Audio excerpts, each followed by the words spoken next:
December 18, 1994. Port Elizabeth, South Africa. 10:30 p.m. Alison Botha was dying in the sand, her throat slashed so deep that her head hung by mere threads of skin. Her abdomen had been carved open, her intestines spilling onto the cold ground beneath a canopy of indifferent stars. Two men had just walked away, convinced they had committed the perfect murder. But what they didn't know, what they couldn't have imagined, was that Alison Botha was about to do the impossible. She was about to crawl back from the very edge of death, hold her own head together with her hands, and survive to become the witness that would destroy them. This is the story of the most brutal attack in South African criminal history, and the woman who refused to die. It's a story of unimaginable evil, institutional failures that nearly let killers escape, and a survival so miraculous that it defied every law of medicine and human endurance. Tonight, we examine the case where the evidence didn't just speak, it screamed. And the voice it used belonged to a woman who should have been dead. Alison Botha was everything a predator looks for in a victim. At 27, she was petite, trusting, and followed predictable routines. She lived alone in Port Elizabeth, worked as an insurance broker, and had recently ended a relationship that left her emotionally vulnerable. December 18th started like any ordinary Sunday. Alison spent the afternoon with friends, grabbing lunch and catching up on life. As evening approached, she made plans to meet her friend Kim at a popular local restaurant called Fortuna's. It was the kind of casual dinner that happens thousands of times every night across the world. Friends sharing a meal, laughing about nothing, planning their futures. But two men were watching. Frans du Toit and Jens Kruger had been hunting for weeks, cruising the streets of Port Elizabeth, looking for the right opportunity. They were seasoned predators, both with extensive criminal records that the justice system had consistently failed to address effectively. Du Toit, 19, was already a convicted rapist who had served minimal time. Kruger, 20, had a string of violent offenses that should have kept him behind bars. Instead, they were free to roam the streets, their previous victims' trauma dismissed by a system more concerned with rehabilitation than public safety. The failures had already begun, long before Alison ever became their target. At Fortuna's restaurant, Alison and Kim enjoyed their evening, unaware that death was circling outside. Around 10:30 p.m., Kim left first, and Alison walked alone to her car in the restaurant's parking lot. It was a walk she had made dozens of times before, in a neighborhood she considered safe. She never saw them coming. The attack began with deception. As Alison reached her car, Du Toit and Kruger approached her with what seemed like a reasonable request. They claimed their car had broken down and asked if she could give them a ride to a nearby location. Alison's compassion became her trap. In a moment that would haunt investigators later, she agreed to help two strangers who were about to destroy her life in ways that defied human comprehension. But once inside her car, the mask dropped. Kruger pulled out a knife and pressed it against Alison's throat while Du Toit took control of the vehicle. In seconds, a routine evening had transformed into a nightmare that would challenge every assumption about human cruelty and resilience. They drove for what felt like hours, taking Alison to a remote area outside Port Elizabeth known as the Noordhoek Dunes. It was an isolated stretch of sand and scrubland where screams couldn't reach civilization, where predators could work without interruption. What happened in those dunes over the next several hours would become the subject of medical journals, criminal psychology studies, and legal precedents. The details are too graphic for complete description, but the courts would later hear testimony about a level of violence that seemed designed not just to harm, but to utterly destroy another human being. Alison endured repeated sexual assault, torture, and degradation that pushed the boundaries of what one person can inflict on another. But the worst was yet to come. After hours of abuse, Du Toit and Kruger made a decision that revealed the calculating nature of their crime. They couldn't leave a witness.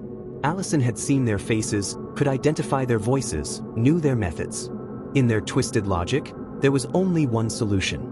They were going to kill her, but not quickly. What happened next defies belief, even with decades of hindsight and medical analysis. Du Toit grabbed Alison by the hair and drew his knife across her throat with such force that he nearly decapitated her.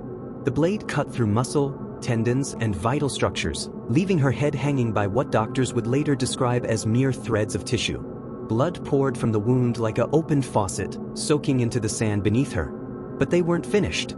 Kruger took his knife and sliced open Alison's abdomen from sternum to pelvis, disemboweling her in a final act of sadistic cruelty.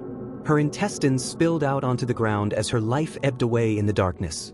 Satisfied that no human being could survive such injuries, the two men walked away, leaving Alison for dead in the sand. They had committed what they believed was the perfect murder. No witnesses, no evidence, no possibility of survival. They were wrong on all counts. Lying in her own blood, with her throat cut and her intestines exposed to the night air, Alison Botha made a decision that would echo through criminal justice history. She decided to live. Medical experts would later testify that what she did next was physiologically impossible. With her head barely attached to her body, Alison used her hands to hold her throat together and began crawling toward the distant lights of civilization. She gathered her own intestines and pressed them back into her torn abdomen. She forced air through her severed windpipe to maintain consciousness. She crawled across sand, rocks, and thorns, leaving a trail of blood that would become crucial evidence in the investigation to come. For over an hour, Alison dragged herself across nearly a mile of rough terrain, stopping only when blood loss threatened to claim her consciousness. Each movement sent waves of agony through her shattered body, but she refused to surrender to the darkness that beckoned with promises of peace. She had something more powerful than pain driving her forward, the absolute determination to ensure that the men who did this would face justice. She was going to survive to testify, no matter what it cost her. At 12:30 a.m. on December 19th, veterinarian Dr. David Combrink was driving home when his headlights caught something impossible in the road ahead. At first, he thought it was an animal that had been hit by a car. But as he got closer, the horrifying truth became clear. It was a woman, barely alive, holding her own head together with her hands. Dr. Combrink's medical training kicked in immediately, but nothing had prepared him for injuries of this magnitude. Alison's throat was cut so deeply that he could see her cervical vertebrae through the wound. Her abdomen was opened from chest to pelvis, with internal organs visible and damaged.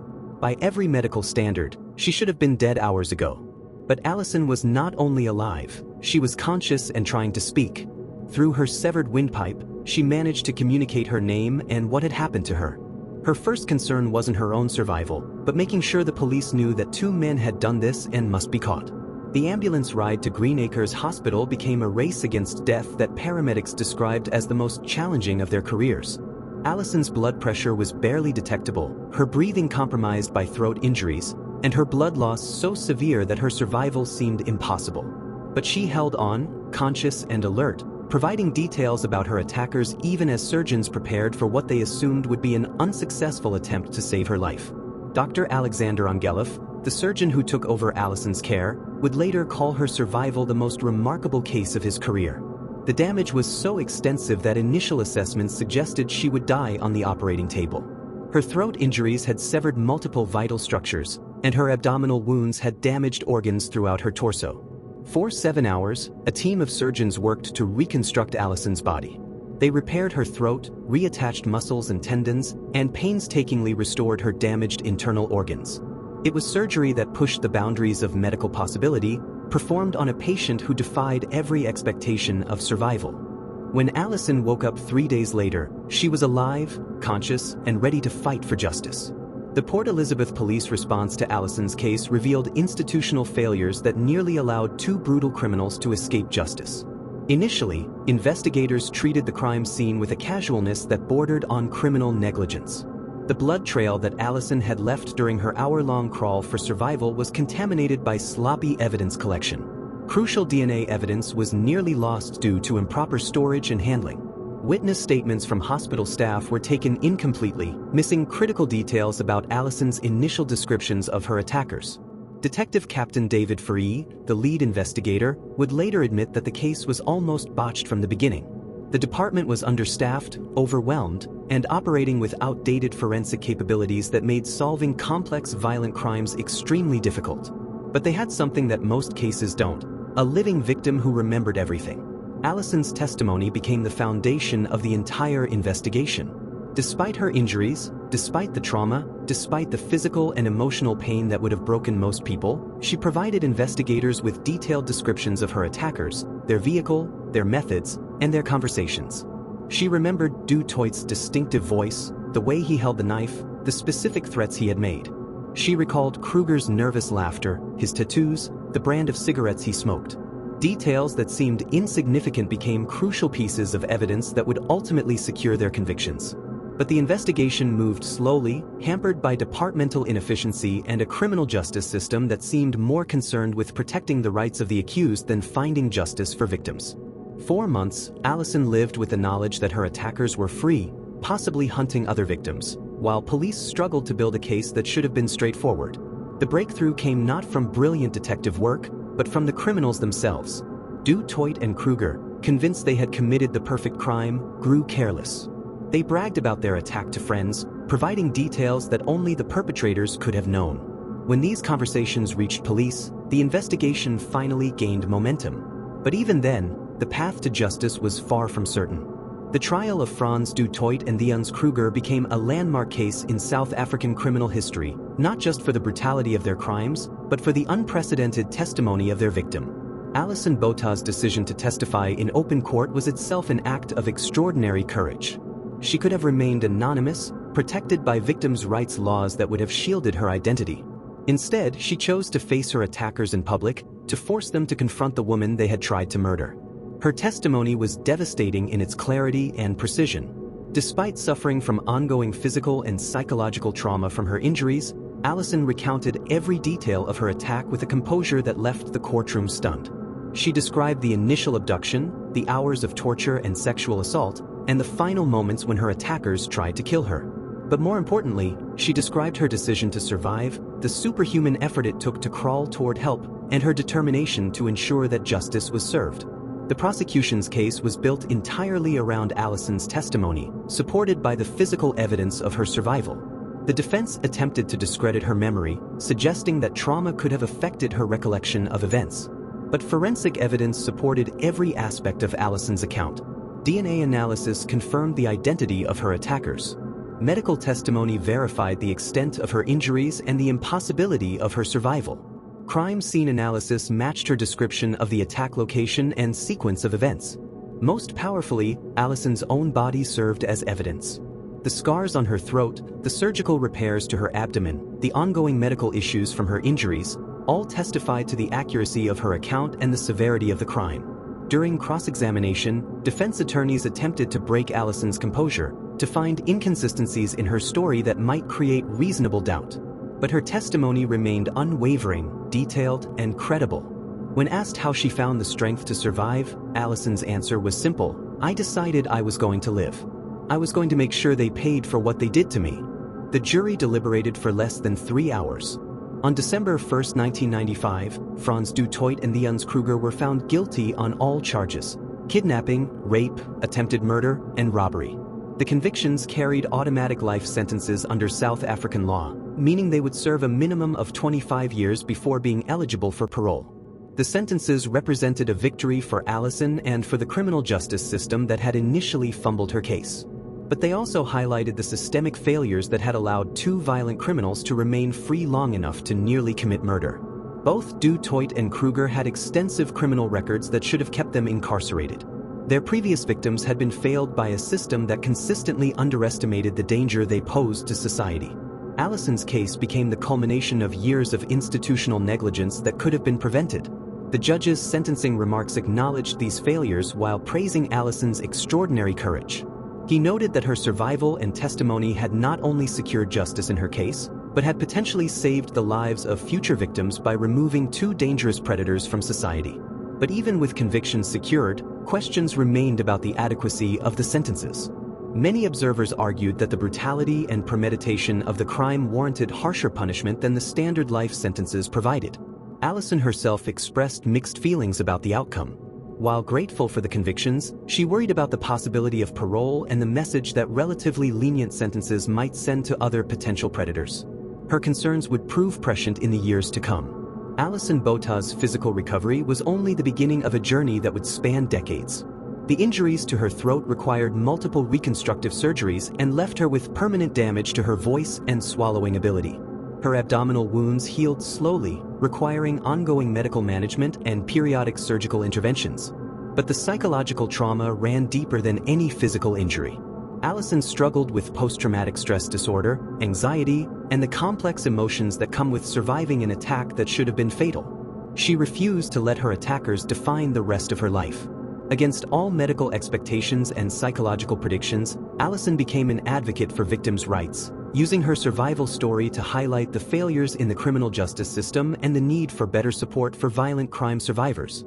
Her case became the subject of books, documentaries, and academic studies that examined both the criminal justice response to violent crime and the remarkable resilience of the human spirit. Medical professionals studied her survival as a case study in trauma medicine and human endurance. But Alison's most important achievement was simply choosing to live a full life despite what had been done to her. She married, had children, and built a career helping other victims find their own paths to healing and justice. Her story became proof that survival is possible even after the most devastating trauma. That justice can prevail even when the system initially fails. That one person's courage to speak the truth can change everything. In 2016, more than 20 years after her attack, Alison faced another challenge when Frans du Toit became eligible for parole. The prospect of her attacker's release triggered a public outcry and forced a re-examination of South Africa's sentencing policies for violent crimes.